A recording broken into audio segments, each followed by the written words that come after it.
Hi friends, welcome to English with Mala channel. ಇವತ್ತು ನಾವು first ಲೆಸನನ್ನು start ಮಾಡುವ. ಇದರ ಮೊದಲು ಒಂದು ಗಣಪತಿಯ ಸ್ತುತಿಯನ್ನು ಹಾಡ್ತೇನೆ. ಸಣ್ಣದಾಗಿ ಚಿಕ್ಕದಾಗಿ ಕೇಳಿಸ್ಕೊಳ್ಳಿ. ಆಮೇಲೆ ನಾನು ಇದರ ಮುಂದೆ ಎಲ್ಲ ನಿಮಗೆ ಎಕ್ಸ್ಪ್ಲೇನ್ ಮಾಡ್ತೇನೆ. ಪ್ಲೀಸ್ ನನ್ನ ಈ ಚಾನಲ್ ಎಲ್ಲರೂ ಸಬ್ಸ್ಕ್ರೈಬ್ ಮಾಡಿ, ಲೈಕ್ ಮಾಡಿ, ಕಮೆಂಟ್ ಮಾಡಿ ಹಾಗೂ ಶೇರ್ ಮಾಡಿ.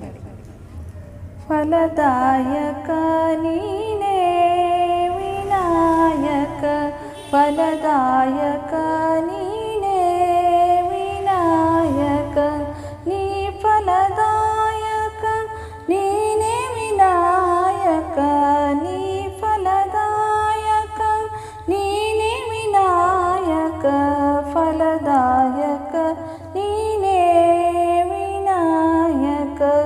ವಿದ್ಯಾರಂಭದಿ ಭಜಿಸುವೆ ನಿನ್ನನು, ವಿದ್ಯೆ ಪಾಲಿಸು ಯಮಗೆ ವಿನಾಯಕ, ವಿದ್ಯೆ ಪಾಲಿಸು ಯಮಗೆ ವಿನಾಯಕ, ಫಲದಾಯಕ ನೀನೇ ವಿನಾಯಕ, ಫಲದಾಯಕ ನೀನೇ ವಿನಾಯಕ, ಫಲದಾಯಕ ನೀನೇ ವಿನಾಯಕ.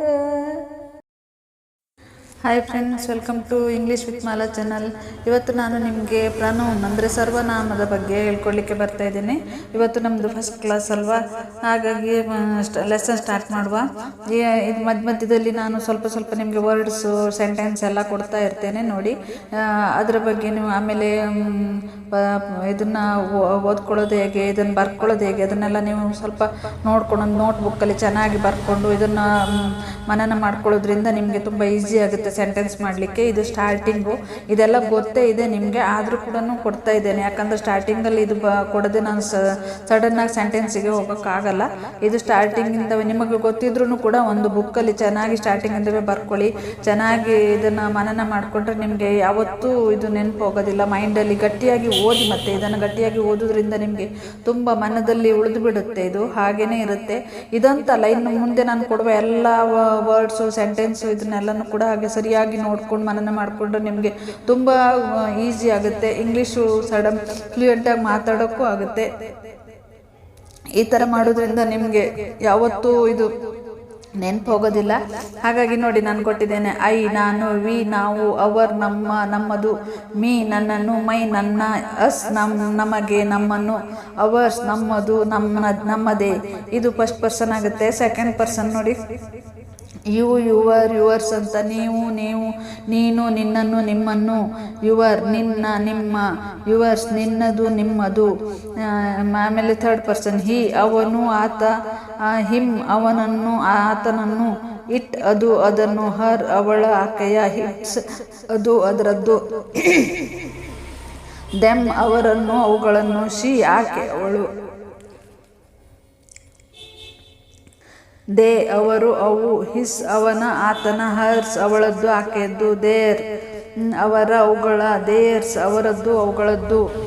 ಹಾಗೆ ನೋಡಿ ಮುಂದೆ ಇದೆ ನೋಡಿ, ಅದರ್ ಮತ್ತೊಂದು ಬೇರೊಂದು, ಅದರ್ಸ್ ಇತರರು, ಎನಿಬಡಿ ಯಾರಾದರೂ, ನೋಬಡಿ ಯಾರೂ ಇಲ್ಲ, ಎವ್ರಿಬಡಿ ಎಲ್ಲರೂ, ಎನಿಥಿಂಗ್ ಯಾವುದಾದರೂ, ನಥಿಂಗ್ ಏನೂ ಇಲ್ಲ, ಸೆಲ್ಫ್ ತಾನಾಗಿ, ಮೈ ಸೆಲ್ಫ್ ನಾನೇ ಸ್ವತಃ, ಯುವರ್ ಸೆಲ್ಫ್ ನೀವೇ, ಹಿಮ್ಸೆಲ್ಫ್ ಅವನೇ, ಹರ್ ಸೆಲ್ಫ್ ಅವಳೇ ಆಕೆಯೇ, ಇಟ್ ಸೆಲ್ಫ್ ಅದೇ, ದೆಮ್ ಸೆಲ್ಫ್ಸ್ ಅವರೇ, ಅವರ್ ಸೆಲ್ಫ್ ನಾವೇ ನಾವುಗಳೇ, ದೀಸ್ ಇದು, ದಟ್ ಅದು, ದೀಸ್ ಇವರು, ದೋಸ್ ಅವು ಅವರು, ಸಮ್ ಕೆಲವರು, ಸಂಬಡಿ ಯಾರೋ, ಸಮಥಿಂಗ್ ಯಾವುದಾದರೂ ಒಂದು, ಸೇಮ್ ಒಂದೇ ರೀತಿಯ, ಸಚ್ ಅಂತ, ಮೆನಿ ಹೆಚ್ಚು ಮಂದಿ. ಹೀಗೆ ತುಂಬ ಇದೆ ನೋಡಿ. ಅದರ ಅರ್ಥ ಎಲ್ಲ ನೀವು ಚೆನ್ನಾಗಿ ನೋಡಿ ಬರ್ಕೊಂಡ್ಬಿಟ್ರೆ ನಿಮ್ಗೆ ಅದನ್ನೇ ನೀವು ಬಾಯ್ಪಾಟ್ ಮಾಡಿಕೊಂಡು ಮನದಲ್ಲಿ ಇಟ್ಕೊಂಡ್ಬಿಟ್ರೆ ನೋಡಿ, ನಮ್ಗದು ಬೇಕಾಗುತ್ತೆ. ನಿಮಗೆ ಸೆಂಟೆನ್ಸ್ ಮಾಡೋಕ್ಕೆಲ್ಲ ತುಂಬ ಈಸಿ ಆಗುತ್ತೆ. ಹಾಗೆ ನೀವು ಇದನ್ನೆಲ್ಲ ಒಂದು ಬುಕ್ಕಲ್ಲಿ, ದೊಡ್ಡ ಬುಕ್ಕಲ್ಲಿ ಬರೆದುಕೊಂಡು ಡೈಲಿ ಅದನ್ನು ದೊಡ್ಡದಾಗಿ ಓದಿ, ಗಟ್ಟಿಯಾಗಿ ಓದೋದ್ರಿಂದ ನಿಮ್ಮ ಮಾನದಲ್ಲಿ ಕೂತ್ಕೊಳ್ಳುತ್ತೆ, ಮೈಂಡಲ್ಲಿ ಹಾಗೆ ಉಳಿಯುತ್ತೆ. ಸೆಂಟೆನ್ಸ್ ಮಾಡೋಕ್ಕೆ ತುಂಬ ಈಸಿ ಆಗುತ್ತೆ. ಸ್ಟಾರ್ಟಿಂಗಲ್ಲಿ ನಾವು ಇದನ್ನು ಕಲಿಯೋದೇ ಮುಂದೆ ನಾವು ಸೆಂಟೆನ್ಸ್ ಮಾಡೋದು ತುಂಬ ಕಷ್ಟ ಆಗುತ್ತೆ. ಇದು ಸ್ಟಾರ್ಟಿಂಗಲ್ಲಿ ಬೇಕು. ಇದರ ಅರ್ಥನೇ ಗೊತ್ತಿಲ್ಲದಿದ್ರೆ ಮುಂದೆ ನಾವು ಹೋಗೋದು ಕಷ್ಟ ಆಗುತ್ತೆ. ಹಾಗಾಗಿ ಇದೇನು ಗೊತ್ತಿದೆಯಪ್ಪ, ಇವ್ರು ಇದನ್ನೇ ಹೇಳ್ಕೊಡ್ತಾರೆ ಹೇಳ್ಕೊಡ್ತಾರೆ ಅಂತ ಅಂದ್ಕೋಬೇಡಿ.